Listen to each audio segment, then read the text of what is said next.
Swadika, good evening and welcome to Thai PBS World Tonight. I'm Nat Bunna. I'm Frank Kanchi. So we begin the program tonight with the latest developments on the border clashes between Thailand and Cambodia, which has entered the fifth day today. But a truce talk between both countries has finished in Malaysia this afternoon, and it looks like it has a positive outcome as well between the both countries, with Malaysia as the mediator between the two. Yeah, so let's give you a summary about what happened today actually in the afternoon as Prime Minister of Malaysia, Anwar Ibrahim, hosted a meeting for Thailand and Cambodia's Prime Minister together. So actually our Prime Minister, acting Prime Minister Putam Wechachai and Cambodian Prime Minister Humane joined this meeting this afternoon. And actually that podium says everything, that Anwar Ibrahim took control at the beginning to say that, okay, we have deep appreciation and gratitude for both countries' leaders to come to Malaysia to have frank discussion and secure peace. That's a very important sign there for, at the beginning, we understand that, maybe we're going to see a positive sign, positive outcome for this meeting. And after that, actually, Anwar just stressed the point that, okay, we are going into an immediate and unconditional ceasefire for both countries at the borders. And there are three main points out of the meeting. The first one is what you said, immediate ceasefire from tonight, 28th July 25. Another meeting of regional military commanders tomorrow morning with ASEAN Chair Defense Attaché. Another one is General Border Committee meeting hosted by Cambodia on 4th August. So it means that, of course, after Anwar gave this statement, it's Humane's turn to go on. So Humane say that, okay, we appreciated, of course, Anwar's efforts. China, of course, Donald Trump also in the play too, to appreciate three parties. And Puntam also said the same. Puntam say that, okay, thanks for Anwar's efforts, China and U.S. President Donald Trump for peaceful resolution. So, of course, we see that this conflict's going down, and right now truce is coming, ceasefire is coming, but what about next, Ned? That's very important. Yes, the next step would be a very important part because this issue, the border tensions between Thailand and Cambodia, has been of an international concern already because many of the ASEAN countries have been calling for a ceasefire. Even China and the US and the United Nations have expressed deep concern over the escalating border clashes, which has resulted in many civilians being killed and being injured, and hundreds of thousands of people have been displaced as well. Right, so of course this is a good news for people on the ground at the borders too, to understand that we're going to see a truce and ceasefire very soon. But actually, of course, we say that it's efforts from three parties, US, China, Malaysia, but another side of the coin is pressure, actually from three sides too. So from ASEAN too, so ASEAN Foreign Minister also before that meeting have called an immediate ceasefire between Cambodia and Thailand, expressing deep concern of the rising death toll, as what you said. Many people got displaced, one of thousands of people got displaced, and of course people casualties too.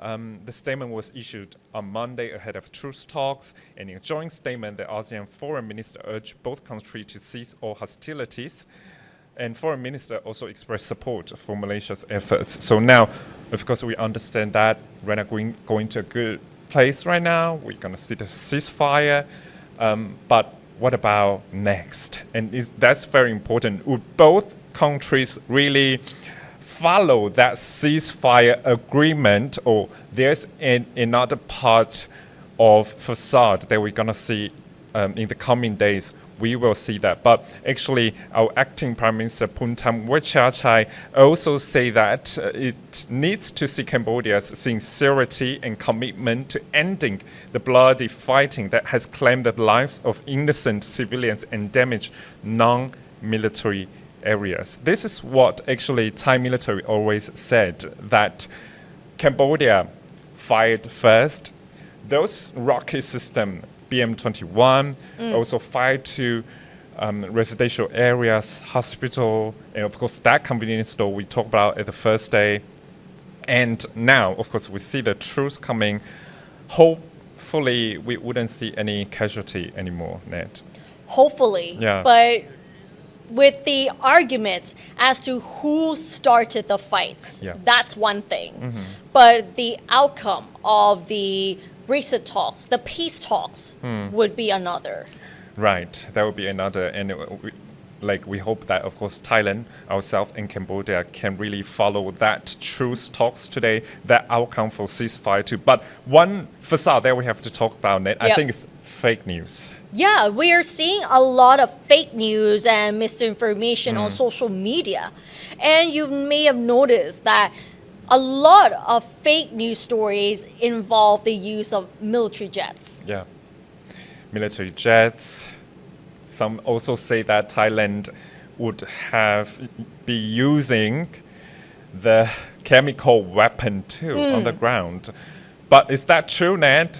No, it's not true because Yeah. Thailand has firmly rejected the allegations that has been made by Cambodia's Ministry of National Defense. And those allegations include that Thai forces have been using chemical weapons in attacks on Cambodian territory and calling them, and the Thai government actually said that these are baseless and lacking credible evidence. And the Second Army Region Commander also refuted the reports, stating that the photos accompanying the claims had been doctored. So this is just one example of how fake news are causing concern, causing fear among social media users when in fact these photos are actually doctored. Right. According to Thai Foreign Ministry spokesperson too, he denied the claims, stating that they were entirely unfounded and reflected a systematic distortion of the facts on the ground. Quote, it is deliberate attempt to mislead the international community because actually that photo that we saw was a plane dropping fire retardant in California earlier this year to extinguish the fire. But according to Cambodia's official, that's chemical weapon released by Thai army.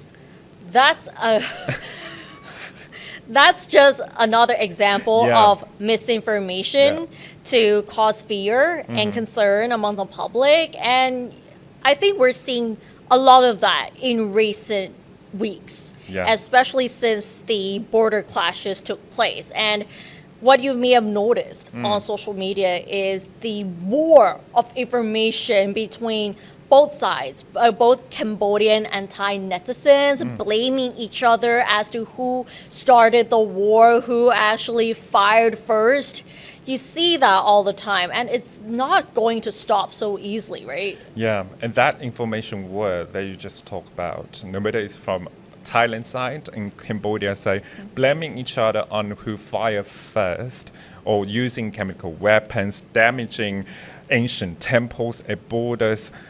This is kind of like allegations on internet, but please, when you receive information on the internet, it's best to check, no matter on Thailand side, you can check with Thai PBS, on Thai PBS World's website, Thai PBS in Thai language.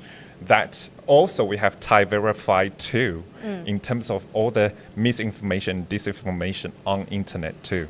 But what we have to mention though, it's not just Thai PBS that has Thai PBS Verify, Yeah. where we provide information as to what is considered misinformation and disinformation. We try to debunk all of those fake news content to inform the public as to what is really happening. But we also see a collaborative effort between Thai media outlets as to informing the public as to the information that they've been receiving might have been fake news. So in light of the conflicts, the tensions, we still see one positive side is the collaborative effort between media outlets to inform the public as to the influx of misinformation and fake news, especially anything that is regarded anything that is related to the border tensions, it always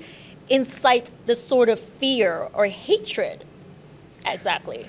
Right, and then we have to also talk about actually U.S. role in this time in truce talk too, because as what we said, Donald Trump talked to both countries' leaders, Hun Manet and our Prime Minister Phumtham Wechayachai to talk about how to really accelerate the truce talks with both countries. And now, of course, we see that Malaysian Prime Minister went in to help to accelerate the talks here. But some people say that, of course, U.S., China, they want to get involved, they want to regain their role in Southeast Asia too. But now, of course, today we see both ambassadors, ambassador of China and ambassador of the United States to Malaysia also become observers in the meeting too. So this is how it goes. Yes, with China and the United States involved in these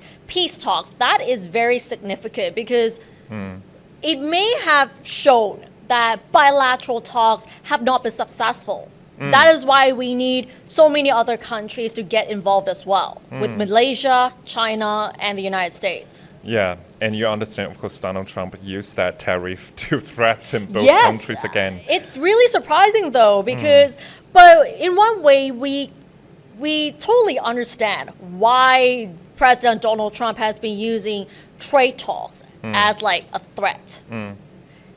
Because when we're talking about the trade deals, political instability is one of the factors as to why they're going to slap you with very high trade tariffs. And Donald Trump said that if you guys do not stop, I will just maintain the rate at the same time, and there's no trade talks.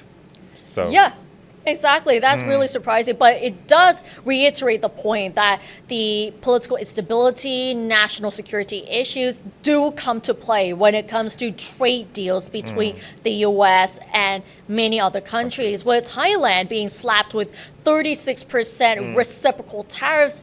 That means something. And with President Trump's announcement that, nope, we're not going to continue with the trade talks if you won't stop fighting. So that's why people stop. I'm not saying that it's because of Trump, because it is one of the important factors here. Yeah. Right, Ned? Yes, and now let's move on to this story, still related to the border tensions. If you're in the city recently, you may have noticed that many shopping centers in Bangkok and all across Thailand are displaying Thai national flags on their LED screens. And this is to show more support for the Thai military and people who have been affected by the border clashes. So as you can see on the screen right now, several shopping centers across Thailand are displaying digital versions of the Thai national flag on their giant LED screens, and they're also using the flag's colors red, white, and blue to light up the exteriors of their buildings in an expression of solidarity with the Thai military and civilians affected by the ongoing border clashes between Thailand and Cambodia.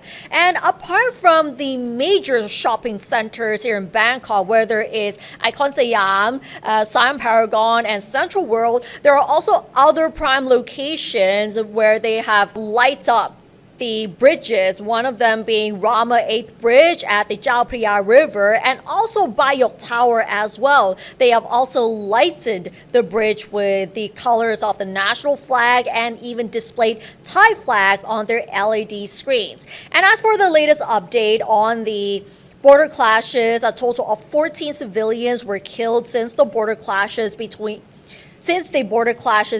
last Thursday, and at least 52 people were injured. 9 soldiers have also been killed so far, and at least 156,000 civilians have been evacuated to temporary shelters in 7 provinces. So this is a big issue here, but we have seen that people are coming together to show support for the military and to stand with people in light of these border tensions? Yes, so I understand that, of course, Thai people really hold hands together, no matter it's either private sector or public sector, public sector, of course, military here, to protect national sovereignty. So this is the time that no matter it's private sector as what we talk about, or the shopping malls, Yes.